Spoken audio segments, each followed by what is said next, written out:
ભરૂચમાં દક્ષિણ ગુજરાત વીજ કંપની ખાતે લાઇનમેનની ભરતી પ્રક્રિયા શરૂ થઈ છે। ભરૂચના મક્તમપુર ખાતે એક્સ એપ્રેન્ટિસ લાઇનમેનની ભરતી માટે ઇન્ટરવ્યૂ અને પોલ ક્લાઇમ્બિંગ ટેસ્ટનું આયોજન કરવામાં આવ્યું હતું, જેમાં રાજ્યના વિવિધ સ્થળેથી એક્સ-રે એપ્રેન્ટિસ ઉમેદવારો ઉમટ્યા હતા। સમગ્ર ભરતી પ્રક્રિયા પારદર્શક રહે તે માટે લાઈવ રેકોર્ડિંગની વ્યવસ્થા કરવામાં આવી હતી, તેમજ ઉમેદવારોને માર્ગદર્શન આપવા માટે 180 જેટલા કર્મચારીઓ પણ વિશેષ રૂપે તૈનાત કરવામાં આવ્યા હતા।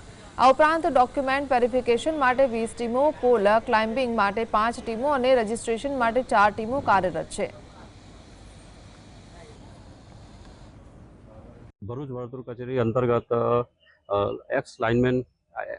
એક્સ એપ્રેન્ટિસ લાઇનમેનના ઇન્ટરવ્યૂની વ્યવસ્થા હાથ ધરવામાં આવેલી છે। 180 અમારા જે એમ્પ્લોઈઝ છે એની સાથે સાથે 20 ટીમો ડોક્યુમેન્ટ વેરિફિકેશન માટે, 5 ટીમો પોલ ક્લાઇમ્બિંગ માટે અને 4 ટીમો જે છે તે ડોક્યુમેન્ટ્સ ચેક કરી રજિસ્ટ્રેશન માટેની વ્યવસ્થા કરેલી છે।